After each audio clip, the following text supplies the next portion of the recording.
We are online, but we also have an in-person room here, and when we have some folks here in the room. So we can see you, Dr. Gonzalez, but you just can't see us for now. Hopefully we'll get that fixed. But in the meantime, I'm Lisa Johnson. I'm going to go ahead and introduce our speaker because I'm very excited to have Dr. Gonzalez be able to come and join us this time. So, and to see his face again. It's been quite some time. I wanted to introduce first by just saying a little bit about his biography, because I think that this is really important, and I find this interesting, of course. So Dr. Gonzalez has a little bit of a biography posted where he shares some things about himself, where including his biography says, I'm a formerly incarcerated high school dropout who grew up in the barrios of East Dallas, raised by a working class Latinx parents of Indigenous and Afro-Caribbean heritage. I eventually earned a GED in place of a high school diploma, followed by his AA, community college, his BA, his MA, his PhD. And part of the reason why I wanted to share that bit very first is because I think we kind of bonded a little bit over this. We have a similar path.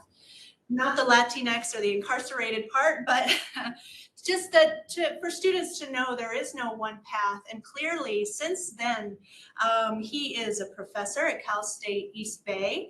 He has published in peer-reviewed journals, such as the New Florida Journal of Anthropology, the Journal of Historical Archaeology.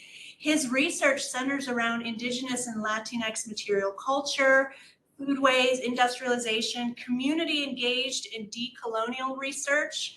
He has a book he's working on too, Excavating Latinidad, Archaeologies and Material Culture of Latinxes in the United States.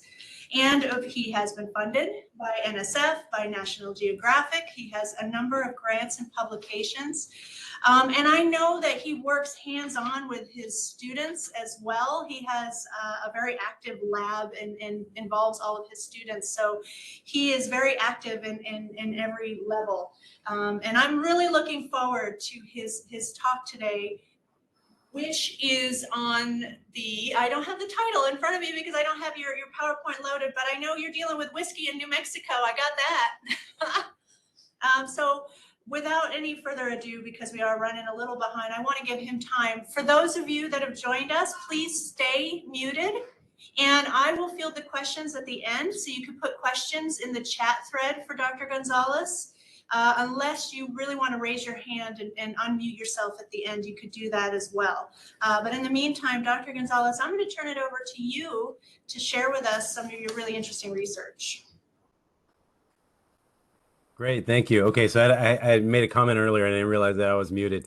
Thanks so much for that introduction. And you know, I feel like the formerly incarcerated and high school dropout part, it's really, for me, is the most important part. It shapes everything I do, and it sort of colors, for better and for worse, all the work that I've ever produced, you know. So including this, I'm a little bit obsessed with inequality, and it'll show in this presentation. So I'm going to try to share my screen here, and hopefully I do it right. I trust you'll let me know, at least if I do it wrong. I will, and then I'm going to mute myself. But let's see your screen first. Okay, and okay.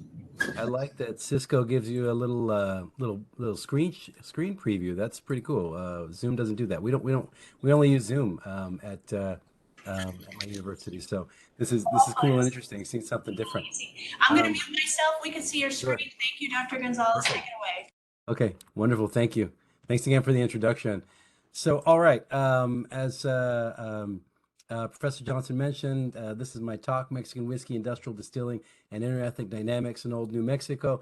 It's a long, complicated title for a subject that I think is much simpler than it sounds. So I'm going to give you a little bit of a geopolitical backdrop here. We're dealing with the between the 1820s and the 1840s. And during that period, let me put on my pointer here.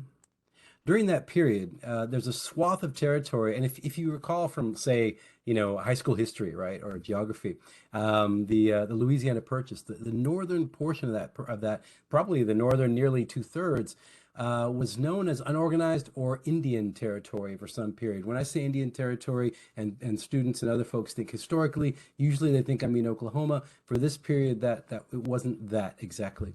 And during that time, it was illegal to distill liquor in that territory. It was illegal to sell liquor to indigenous folks in that territory also. It was America's first prohibition, and it's one that no one ever really knows anything about. Usually in all my talks, when I raise it, pretty much no matter the scholar present, nobody really knows about that. It's a pretty obscure sort of prohibition, right? So there's an American named Simeon Turley, and recall this side of the border is Mexico during the period in which I'll be talking about today. A man named Simeon Turley from Missouri via Kentucky, or rather from Kentucky via Missouri, ends up in northern New Mexico, which again is part of Mexico at that time, and starts a mill and distillery complex there. It's enormous, and we'll talk about all that in a minute. We'll talk about these images in a second too.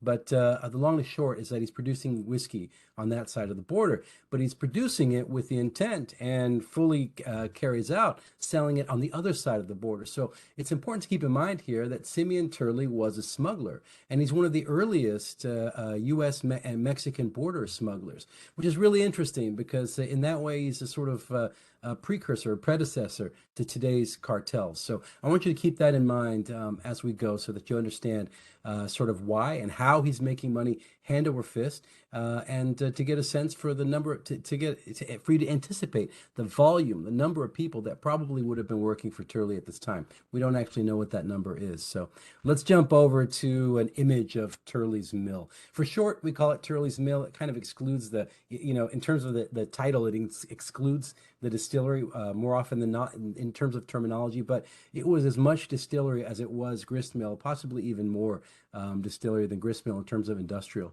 operations. It was built in 1831, destroyed in 1847, and that's what we're here to talk about, is why this place was destroyed. But before we get there, let's talk about how it's composed here. So first, you can see an adobe second story right on the top here. It's enormous. So to give you a sense for scale, and I apologize for not having a scale here, if you see this stone masonry on the bottom, a person my height, which is 5'11", can reach up all the way up with my hand, and I still won't touch the top of that wall from the contemporary ground surface, right? Under the ground surface, there's in this particular room, some 6 feet of overburden, so you can just give you a feel for how enormous this place is. And this is larger from end to end than a football field. And what you see here, an American football field, what you see here is a kind of trickling river. It's a lot more full during huge swaths of the year. And this is the backdrop that I work in excavation of this place. This is an image that was taken in the 1920s of a mill, as I mentioned, that was destroyed in the 1840s. This bottle of whiskey is named after the sort of whiskey that he was producing at this place, and it was known as Taos Lightning, right? It's a pretty fantastic name. This bottle is made by a craft distiller called KGB Distilling out of New Mexico. It's delicious, but it's absolutely delicious. But what they would have been producing actually at Turley's Mill would have been total swill, absolute garbage. None of you would drink it today at all. It was moonshine. A lightning is a moonshine. That's an American term for a moonshine. Moonshine meaning that it's not aged. It doesn't get smooth. It's rough. And part of the point of letting it out when it's rough is not only because you'd sell it more quickly, right? But also because in these contexts, right, where there's not much whiskey going around, there's a lot of fake stuff going around. So the harder the kick, the more believable it is as a whiskey. And it's said that he also added chili powder and less believable gunpowder to add that much extra kick to the stuff. But ultimately, at the trading post that they were selling it at in the American North, they were diluting it with water. So the more kick he could get for the pure stuff, the better off he was. And this image shows two conspiring Mexicans, right? And this is from a late 19th century novel, but I love it because this whole talk will be about conspiring Mexicans and conspiring indigenous folks, right? Yeah, obviously, they're not. This is not like a positive rendition of the relationship between Americans and Mexicans and indigenous folks in the Southwest at the time. So this is the structure. That's the sort of very general backdrop to why Turley built on the Mexican side of the border and smuggled over it. Now let's talk a little bit about what we're going to go over in this talk. So this is kind of an overview outline. I'll tell you the story of Turley's Mill in a real general sense. It's an exciting story. And we'll talk about the historiography. And for those of you who are not historians, that means a history of historical writing about this place. There aren't many historians who've worked with this place. There are no archaeologists prior to me who've ever produced anything, published anything on this site, or written any lengthy reports even on this site at all. And I call the historiography surrounding it a bewildered or befuddled historiography.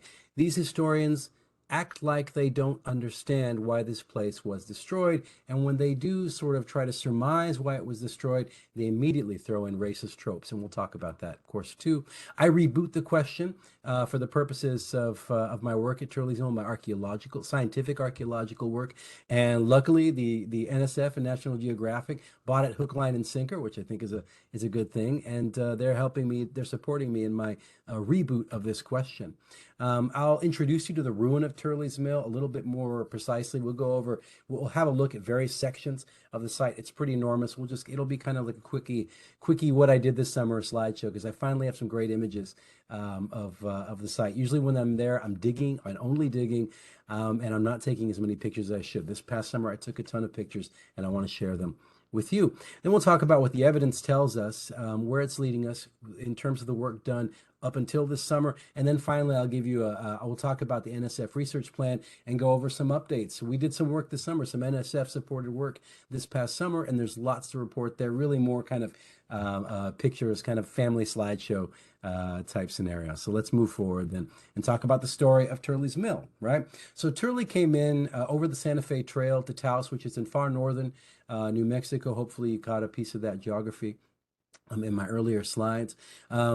Turley was a migrant, right, coming in. Somehow he found some money. I'm not sure that he had enough on his own in Missouri. It's probably through local sources, probably other Americans, because there are plenty of American mountain men coming into northern New Mexico at the time. Turley employed a slate of mountain men, probably between half a dozen to a dozen at any given point. We assume they were sort of the managerial class at the mill distillery complex, and beneath them, working for them, we know that there was a large number of Indigenous and Chicanx folks at this site, Mexican folks, not quite Mexican American. What everyday life was like at Turley's Mill is really hard to say, because nobody wrote much about Turley's Mill. There's no sketches of Turley's Mill. There's no paintings of sort of everyday life at Turley's Mill, which is a little bit surprising, because this is not an area devoid of population. There are thousands of people living in what's called the Taos Valley. It's a little bit surprising at first glance, but then a little bit less surprising when you realize that the whole damn operation was illegal from top to bottom. There are very few records for that reason. I call it an ahistorical site. It's deeply in what we tend to call the historical period in northern New Mexico, but it's nearly fully ahistorical. We even hardly find receipts of transactions between the trading posts that he's trading with on the northern side of the border, right? Why would you keep receipts for, fully illegal sort of enterprise, right? So we don't know much about everyday life at Turley's Mill. What we can guess is that he probably had a number of workers residing there, and probably had a number of workers who were commuting. It wasn't too far from Indigenous Taos Pueblo. It wasn't too far from Taos proper, and you could take a horse or a mule or whatever and make it over in relatively short order. Commute for a few days at a time, commute during the day alone, or just stay at Turley's Mill. We suspect strongly that there are workers' quarters there, right? So in 1847, about 6 months after the Americans come in, there's a Mexican-American War, right? The Americans come in, take over all the Southwest and into the far west and into California. About 6 months after the conquest of the Southwest by the United States, there's a rebellion in northern New Mexico, right? That rebellion begins with the killing, the assassination of the American appointed governor who lived in Taos. So the governor was named Bent. Bent was killed in the town of Taos, scalped by a coalition of Mexicans and Indians that is said to be about 1,500 people in size. That's an enormous group, right? Now, some folks call this a riot or a mob, but I'm not so sure they weren't a little more organized than that. After that, about 500 of them peeled off from the town of Taos, which is about 12 miles south of Turley's Mill, peeled off from the town of Taos and worked their way up to the mill. There were then a whole slew of laborers there, including Turley and his white mountain men, right? And they were, as the story goes, given the opportunity to step out so that these rebels can take over the mill, right? And they were told, is what I've caught through the oral traditions, that they could leave unscathed, right? As long as they let them take the mill. What their intent was, no one seems to know in these in the historiography and in the oral sort of histories, right? Now, as it's told, Turley and his mountain men refused to leave.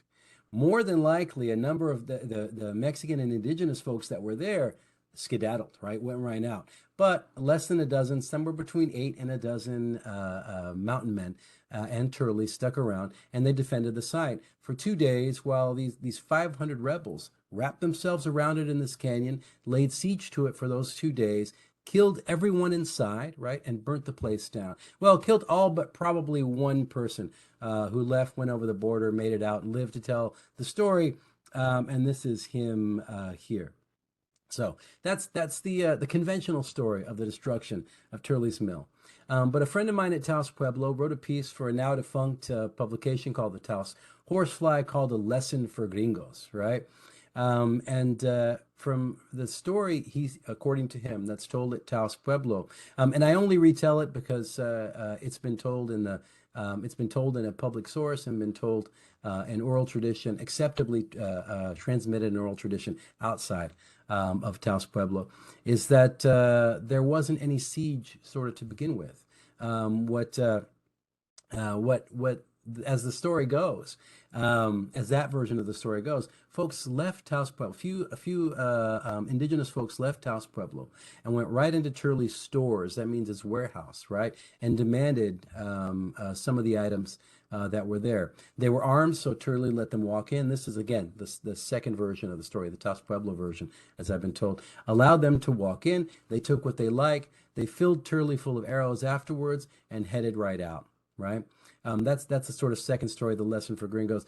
My research addresses both versions of the story, not necessarily to test the veracity of one over another, but to sort of understand these various voices in the narrative of Turley's Mill and see how they align with our archaeological data, right? Now, this bewildered historiography, like I said, Turley had a reputation for kindness, right? That's about as vetted as any historical, factoid can be, right? Pretty much all the sources are in agreement. Certainly had a reputation of kindness. I call this line of thinking the San Simeon theory. Remember, his name was actually Simeon.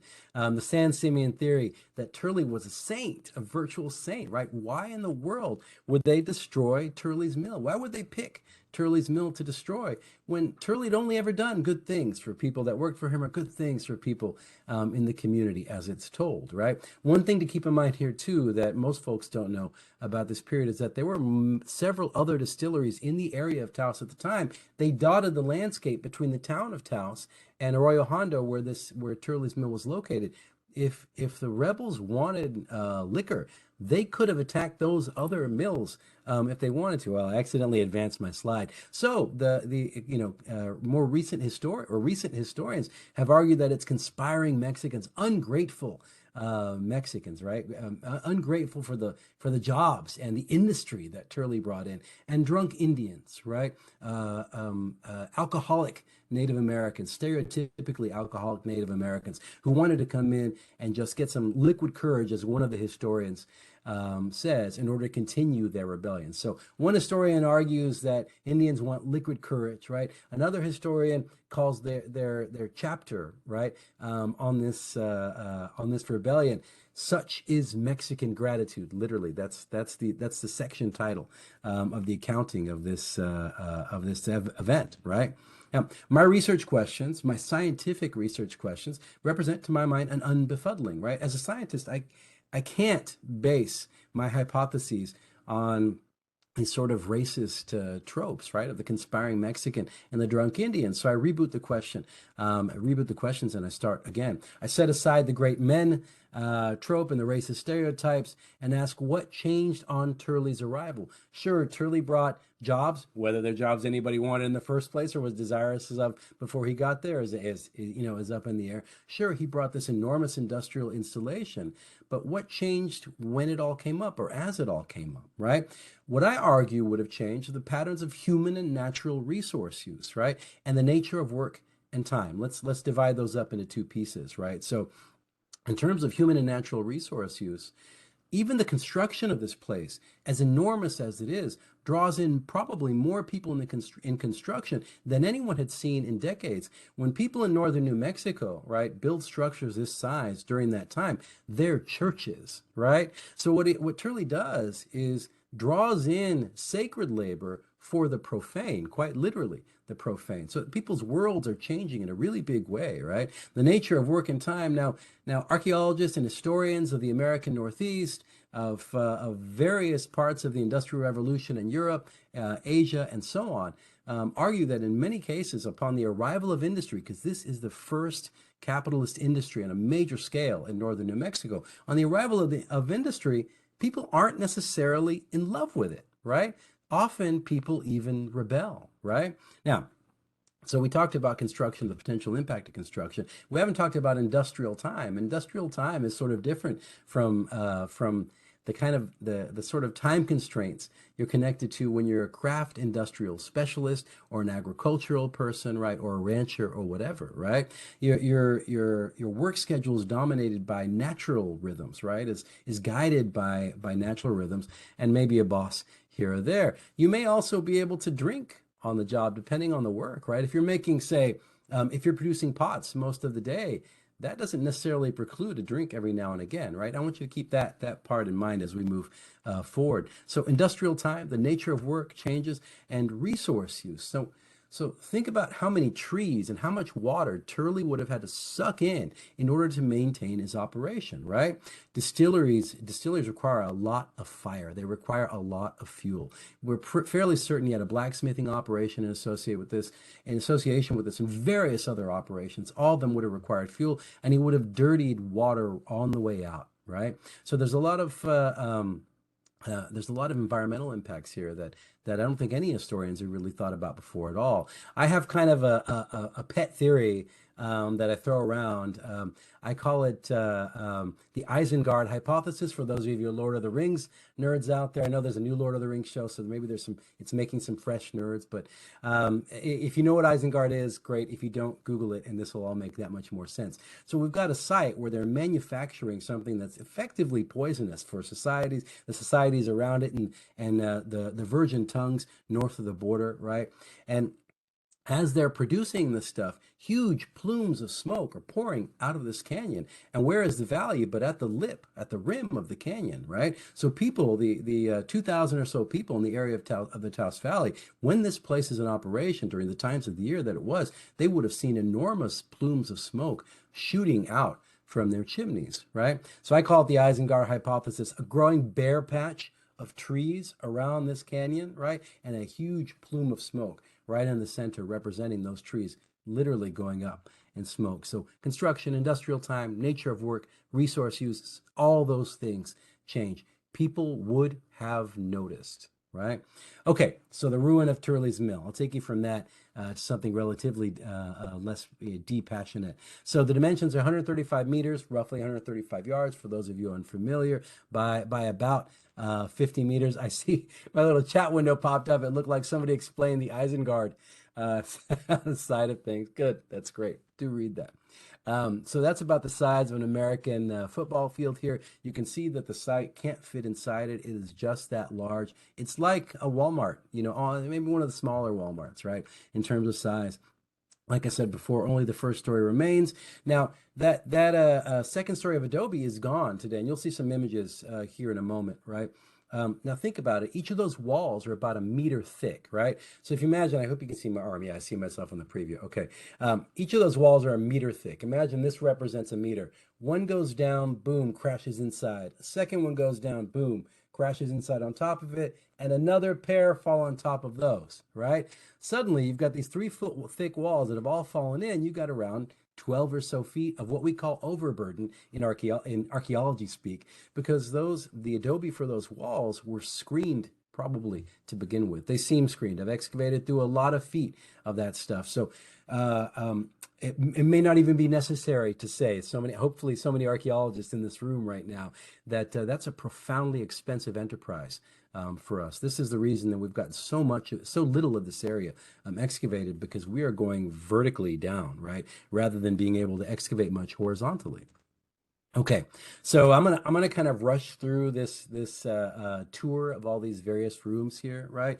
There's no scale here, and I apologize for that. So from about here, if you can see my pointer, from one corner to the room of the room to another, along this straight wall is about 10 meters, just about, right? So you can get a feel for it. The width of this wall that you see in front, there's a little distortion because of the camera here, but the width of this wall here is just a pinch over a meter here, right? This is the stone masonry, and a lot of this is collapsed down, as you see right around the corner. Many of the images that you're about to see are really similar in that way. There's just very little or no second story adobe. A lot of the stone masonry walls are collapsed, and you can see the overburden just loading up the center of this thing, right? We've had to be very careful with our excavation strategy here, because there are laws we have to follow. We don't want to kill anybody going into our excavation unit. So we've got to open up relatively big holes, but the bigger they get, the more expensive they get. We're talking about hundreds and hundreds and hundreds of dollars per square meter here just to excavate, because despite the fact that it's overburdened, we do find cool stuff in it every now and again, so we can't just shovel through as quickly as we like. Okay, so that's room one here on the west wing in the far left side of your image. This is room 2 here, an elongated room. You can see that tiny human inside there is my 6-year-old son. So using a 6-year-old for scale, you can see that many hundreds of my son could fit inside this room, considering its volume. If you think about how tall it once was, here's a shelf here that probably held the first stories worth of vigas or roof beams, right? There's probably a second story's worth of roof beams above that, and we have images showing the adobe top that's probably representing the third story. So the structure was at least 2 stories in height. Now this is the point where I kind of punch through some of the images here, right? You can see my camera showing you the angle from which I'm taking these photos. This is the kind of big, huge, possibly unroofed area in Turley's Mill, and a huge kind of very dark section here where the earth is really dark. We call it the charcoal laden area in Locus A. And moving on to the largest room in the West Wing, room 3. That's me and my family inside there. That's my son there again for consistent scale, my 6-year-old son, right? We're standing on the overburden, right? Behind us is probably the original, the surface, sorry, rather, in front of us in this picture, behind you and I right now, is in the charcoal laden area, is probably the original surface, right? Operational surface of the mill, which is about 13 or 14 feet below this point here, right? We're talking very enormous sort of spaces. I think you get the point here. And looking more toward the river, there's a room here, a couple of rooms that are composed of some pretty unusual industrial features. You see this one labeled feature 20 that my son is right inside of. It's 2 elongated but narrow kind of walls, which probably represent a water channel releasing water out into the river. This map is really old. It's from like 2009. We've updated it a little bit since. It actually doesn't capture just how long these are. The existing ones actually go almost all the way to the river, since they've been a little bit more exposed in recent years. This area here is the whole of the east wing. I don't know why there's not a little camera there to give you the sense for where we're taking a photo of. But that whole east wing, or a lot of the east wing, we've never excavated because it's going to be too expensive. These rooms are full of adobe melt, right? So there's probably, a dozen feet worth of adobe walls here to excavate through. It's just not possible. Of course, not possible at the moment. I mean, it's really complex, but not impossible. The way I think of it, some of you may be interested in this point, is that this is a philanthropic opportunity, right? So if there's any of you out there who are interested in helping support these excavations, do let me know. I'm sure Lisa Johnson will be happy to share my email address with you, right? There's the camera. So this is right inside of feature 18 here, and room 3 to the left, and that's the whole berm that represents all of this just about here in the center that we've just never been able to get to in terms of excavation. There's more descriptives. I should have clicked my arrow a couple times more. So this is this here, and that's room 3 southeast wall, and that's it right there. Okay, so on the things get as we go further to the right here, things get a lot more complicated in terms of the layout of these rooms, right? So you can see in this image, things are kind of undulating and weird here. And how do you even make this out after years and years of kind of surface analysis and a little bit of excavation here too, because it's easier to excavate here. There's more divots in those berms, right? And we dig inside those divots. We've divided this into 4 rooms, and it's really weirdly shaped. And for the longest time, we thought this was like a water feature of some sort. We weren't sure, and we weren't sure where in the world or how in the world water gets from here to get out, right? So it was kind of, tenuous. But so what we've always assumed it was, because it's kind of a really weird shape, and I'm not sure that anyone wants to live in a space like that. I'm not sure that's conducive to storage, so maybe a water feature, but we'll come jump back to that soon. So, okay, so this is a sort of general map, and I want to give you a feel for our excavation loci, where we've actually been digging, right? And over the last 15 years, right? Like I've been out here for a really, really long time. This is all we've been able to do, right? I say all we've been able to do as if it's not much. This is a lot of work. This is a lot of summers of my life, right? But we have to dig deep to get to anything here. And typically there's a lot of looters pits all over the site. It has been thought in the last few decades that there might be things of great value here, so it's attracted looters, and they've actually helped us out a little bit because they help us get to the floor. Looters dig a nice big messy hole. They find nothing because they don't get it that there's so much overburden there between them and the floor, So they give up and they get us within a few feet of floor, and that's usually where we excavate. There was a looter's pit here. There was a looter's pit there. A looter's pit there. And a looter's pit right here, right? So they've actually assisted us in our excavations. That's the extent of it. This is the charcoal laden area where we put a little bit of a checkerboard through here. I've got a couple of units here that are designed to explore the walls out here, and one of them was kind of a geoarchaeological type unit to get a sense for the stratigraphy outside of the site, the natural stratigraphy of the hill behind it. What we think based on that, and I don't think that's mentioned elsewhere in this presentation, is that just about under this contemporary trail, there was a paved walkway, and it's probably paved because animals were probably going over it. This structure was it's inset into the hill, right? So they excavated material out of the hill, probably 15 or more feet down, until they got very near bedrock. I've excavated a bedrock here and somewhat confirmed that, right? Somewhat. In some portions, excavated very nearly to bedrock, take out all that material, set it to the side, right? You build up your stone masonry first story, use some of that material as mortar, right? And then you build up your second story, second plus story of adobe using that sort of material, right? Okay. Now, for the NSF, I had to, like I said, reboot those questions. And this is a reboot that I've been thinking about for some, 13 or so years at the point that I wrote the NSF proposal. I want to give you a feel for what those research questions look like, and we'll talk about where the evidence takes us to this point. Again, I'm after an answer to this question of why do the rebels choose Turley's Mill, but I'm trying to boot great man theories. I'm trying to boot these racist stereotypes in the process. I don't think we'll ever need to get back to those for any reason, right?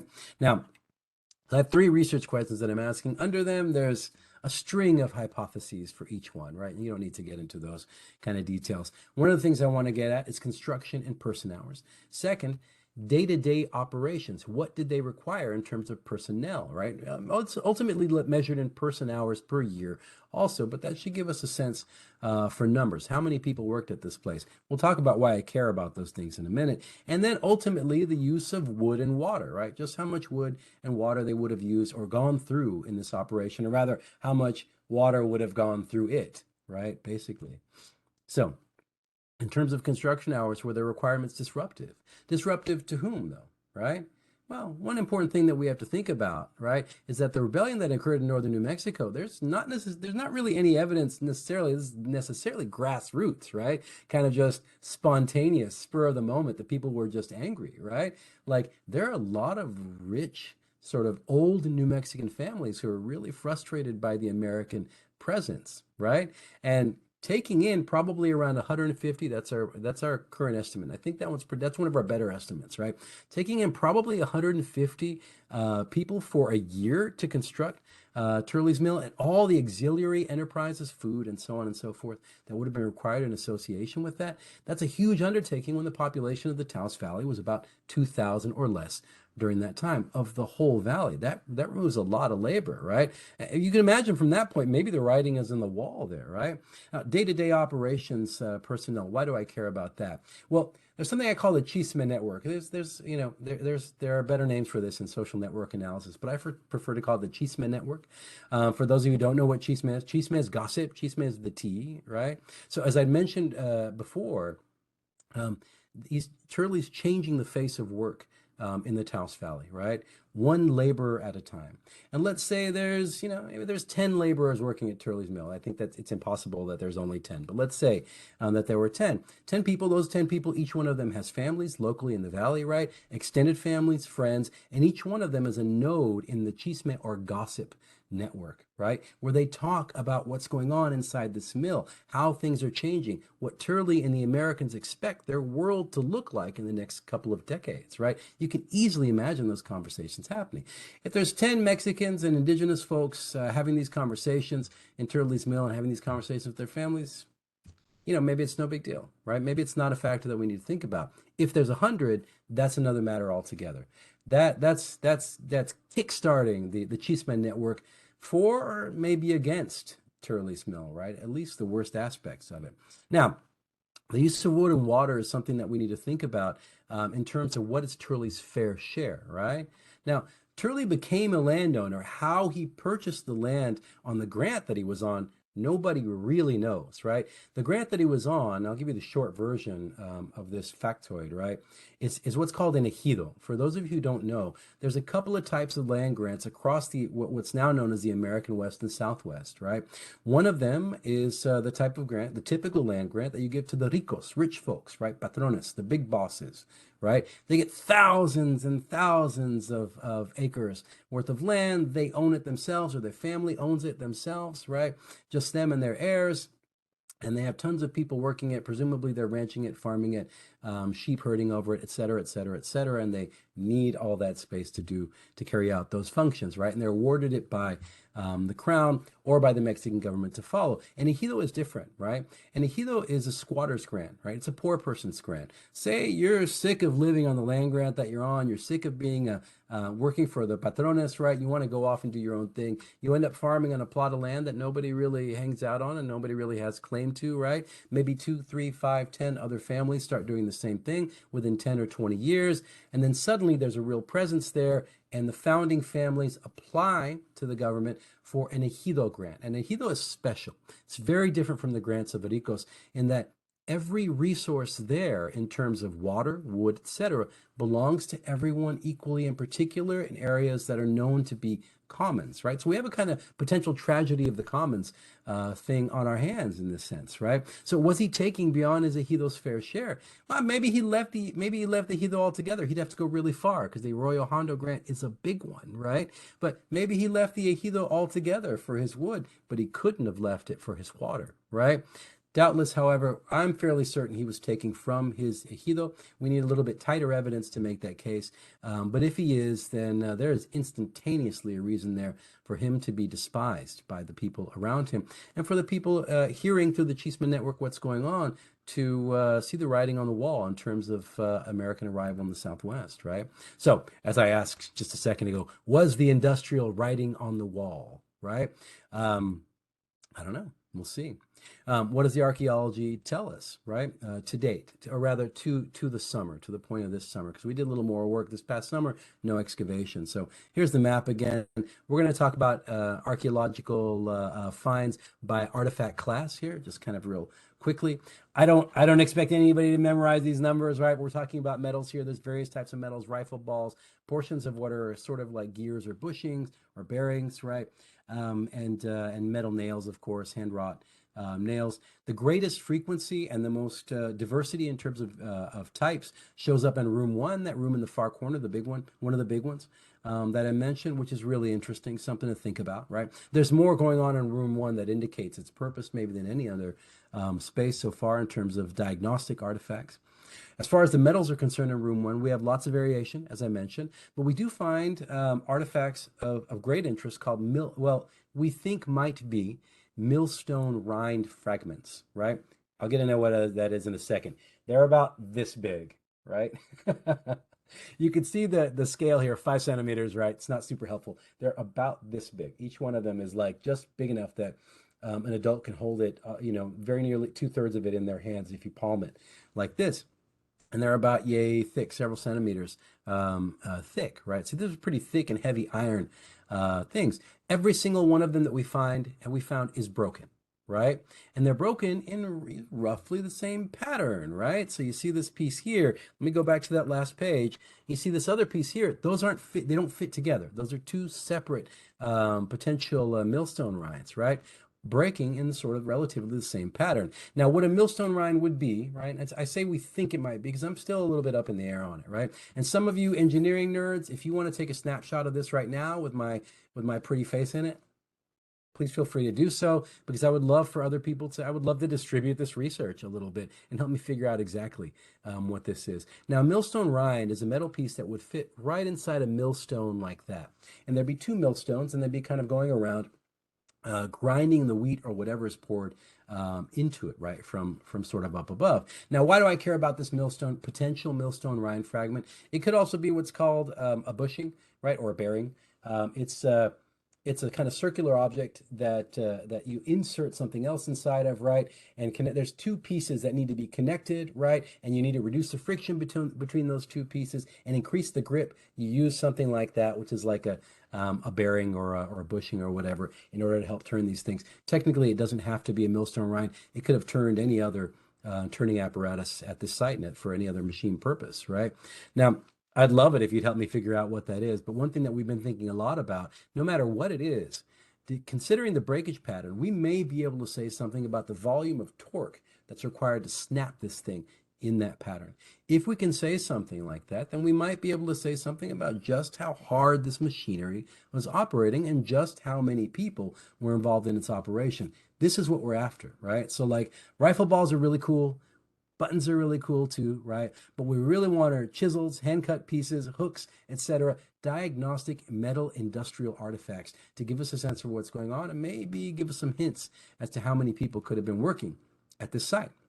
Now, we're looking here at counts in terms of thinking about slag, right? The stuff that is left over after metallurgical processes, after the blacksmithing process, the kind of garbage metal that you don't really want to try to reuse for anything because it's just too hard to do so, right? And we're looking at different types of wood: charcoal, partially burnt wood, and unburned wood. I'm going to focus again on room 1 here, right?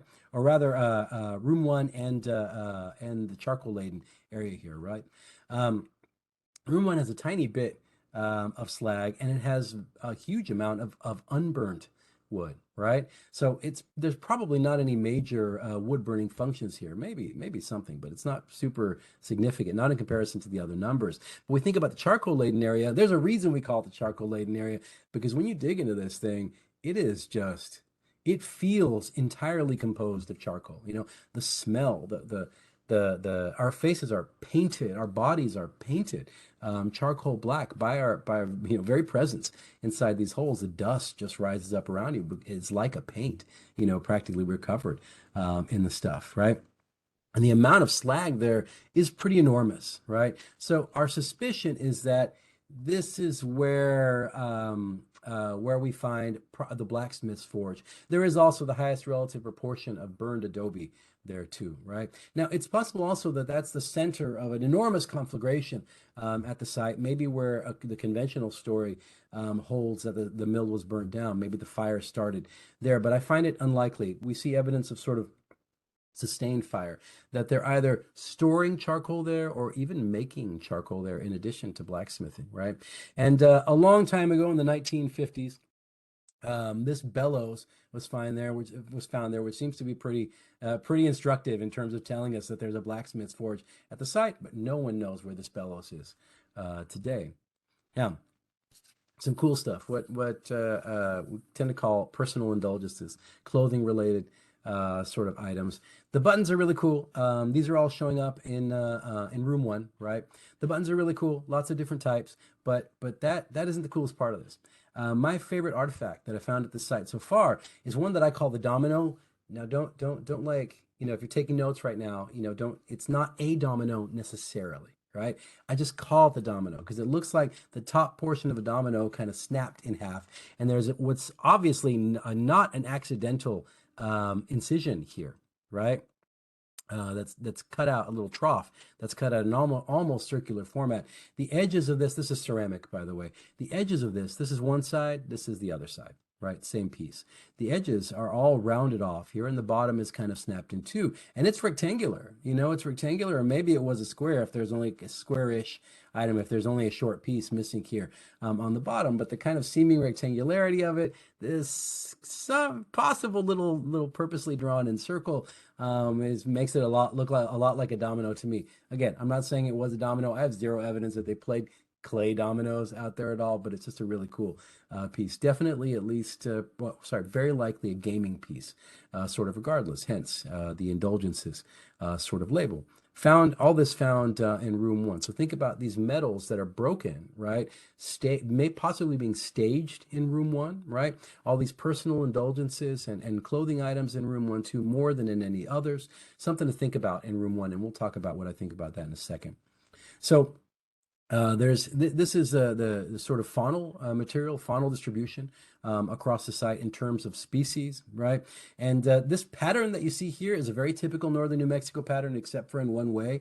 I call it the middle finger pattern, where the sheep or goat are always flipping you off. There are just so many of them in all these assemblages. It's kind of ridiculous. It's almost like, I'm going to insult a lot of Zoark people in northern New Mexico right now, but I almost feel like sometimes, why am I even counting this? Because I know I'm going to get this pattern every time. Maybe I'm overconfident about that. I don't know. But sheep and goat are enormous here, always in terms of number. The big surprise is pig, right? This is NISP, so for many of you, this whole chart will be completely useless, and I understand that. That's fine. But when we're thinking about the volume of pig here, even 7 pieces, right, is a lot, right? In terms of bones, because you almost find none in the historical record for northern New Mexico at all. Northern New Mexico was known to be relatively devoid of pigs, and Turley's mill was remarkable for having them. There's a couple of comments in the historical record about Turley's pigs, so I'm a little bit surprised. I was a little bit surprised to find that we didn't see very many of them. Very many bones. We did find them though, which is really interesting to begin with. But something to think about here. In the distilling process back east, right? What's left over from distilling in terms of grain is called spent grain. It's all this mushy, dry, sort of garbage grain that even goats are not super attracted to, but pigs love the stuff. And that's how they fatten the pigs up back east, right? You can have a pig that's a piglet that's a tiny thing, but gains hundreds of pounds in weight eating the spent grain, right? So it makes perfect sense that Turley had them out. Probably dozens present. That's what it sounded like in terms of the historical record. But interestingly, the zooarchaeological record doesn't seem to reflect that enormous number that we see historically. What could that mean? Well, as we do in archaeology, making inferences from negative evidence or absence, it might be the case that they're doing pork packing here, that they're packing the stuff and shipping it out, right? Selling it too. Turley, to my mind, would sell his own children if he could, right? Like, he is a capitalist. As you'll see in a moment, any enterprise he could fit in the structure, he would, as far as we can tell, right? So I wouldn't be surprised if pork packing was something that really happened there. So kind of an overview of what we think archaeologically. The West Wing, probably blacksmithing, charcoal staging, charcoal production, even possibly a metal staging sort of work area, and maybe an industrial household or something like it in room one. Maybe it's where the blacksmith lived. I don't know, but these start to get too deep into hypothesizing here. It gets to be, there's no way, to the point where there's no way to answer any of the questions, right? The East Wing, its uses, it's unknown largely. There's so many seeming small rooms here that it could be storage, but technically speaking, you could have a still, a whiskey still in each one of these rooms independently, and that wouldn't necessarily make things inefficient, right?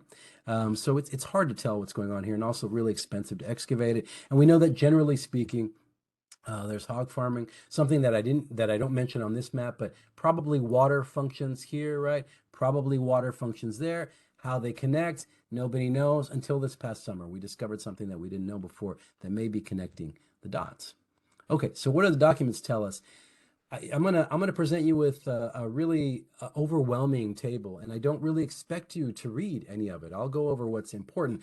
I just want you to feel as overwhelmed. This is about affect. I want you to feel as overwhelmed as I do when I see this. And when I first sort of put this list together during the course of putting my dissertation together, a little over 10 years ago, and every time that I get back to working on this, it's a lot, right?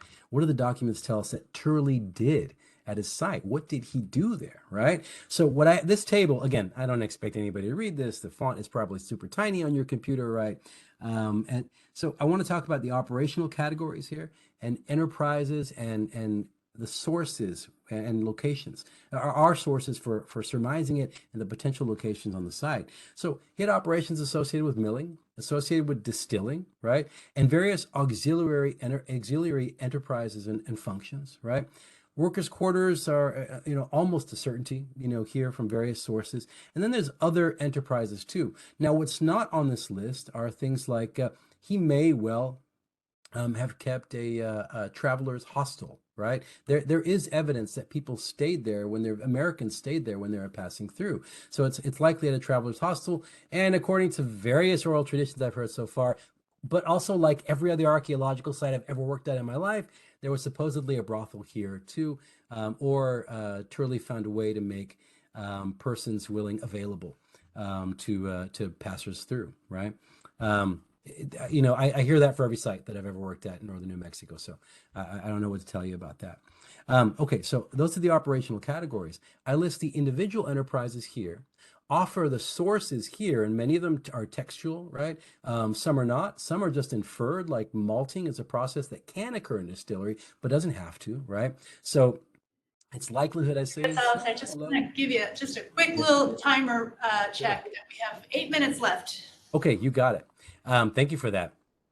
So this gives you a sense for its likelihood, and this gives you a sense for all the locations it could be on the site, which is a mess, right? It's a mess, considering also the fact that we could have a situation where it's a palimpsest, right? Where you have one function going one year and another function going another year in this very same room. So you can see the mess that I'm in. I hope you're as overwhelmed by this as I am, and if you're even a tenth as overwhelmed by this as I am, then you know how I feel out at this site every time I go out, right? So this is just a table showing my research questions, how I intend to address my research questions, right?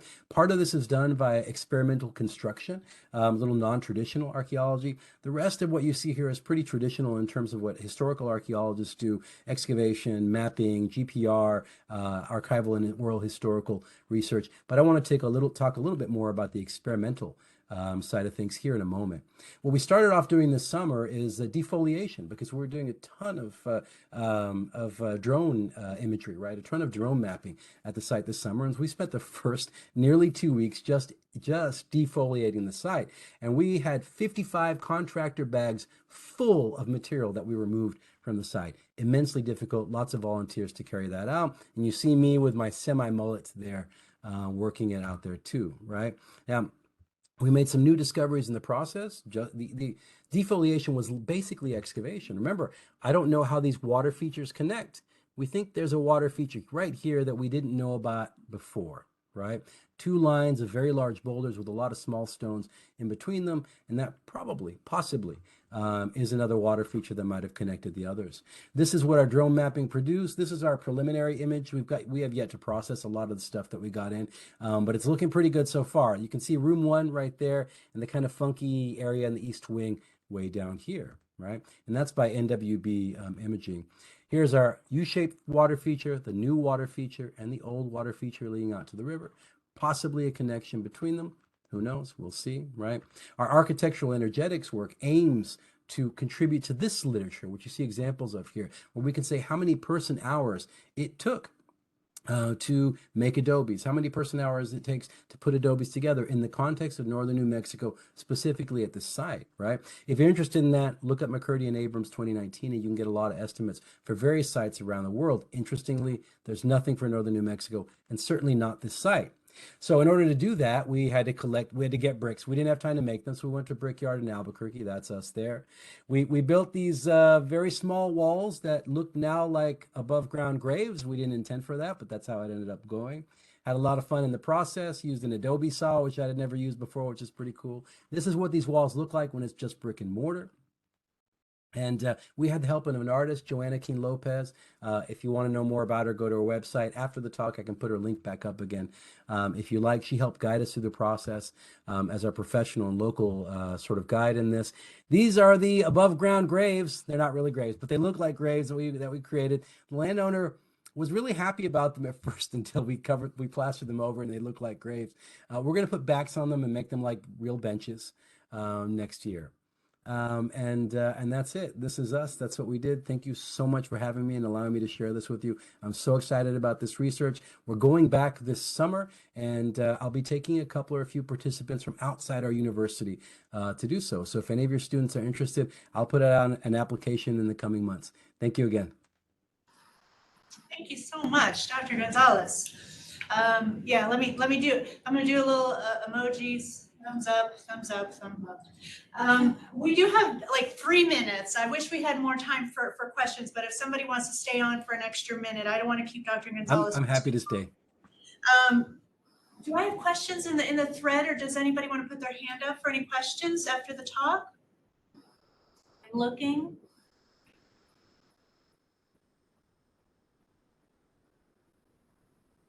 Okay, do we have name of the only documented survivor from the destruction of Turley's mill? Was one question. Yeah, his name is Tom Tobin. I would have said it in the talk, but for some reason I forgot it in the moment. Tom Tobin is his name, and there's a book about him. If you Google Tom Tobin, you'll probably find that book on Amazon or something. It's written by an amateur historian, but it's not bad. Really good accounting. All right. Were there any mining sites near the mill? Likely, yes. But I have agreements with landowners, so I can't talk about any of that. I'm sorry. I have a question. I think Yeah. you're interested in the kind of labor that was drawn from the surrounding area. Is there anything to suggest that women and or children were also brought into this endeavor? Yes. I mean, there's very little information for anyone, at all. But doubtless we infer that there should have been, at the very least, a number of women present, considering the traditional jobs that would have taken place there, even in construction. And definitely, we know of children for sure because there's a record of super racist record of the rosy-cheeked products of Mexican and American unions gamboling or hanging out and having fun before the doors of Turley's Mill. The quote goes something like that, right? So there's like rosy-cheeked mixed kids. So Turley, and he had a Mexican wife. They had some kids together, and so they apparently at least hung out there. In terms of child labor, like actual child labor, I'm not entirely certain. We do know, however, that Turley had at least a few Ute Indian slaves. Indian slavery was still really common at that point, especially among wealthy folks. It wasn't chattel slavery. They never had huge numbers, but Turley at least had a few. So doubtless there was a presence of some Indian slaves. And I mention that because there's record, I think, of one of them being a child at the time. Well, I know you've been working there for years, so that's a lot of information to try to give us in 1 hour. It's unfortunate we don't have more time, but unless there's any other questions.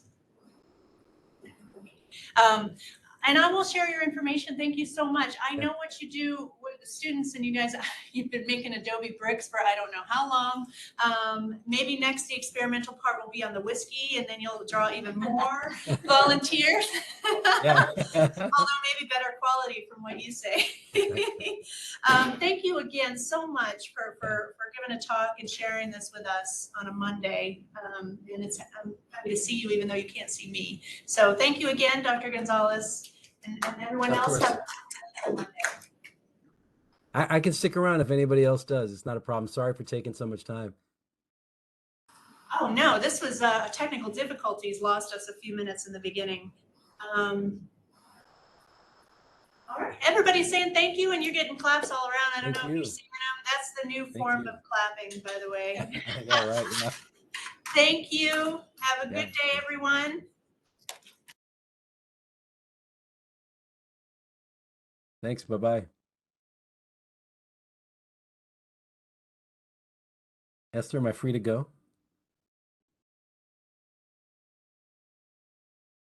Sounds like a yes.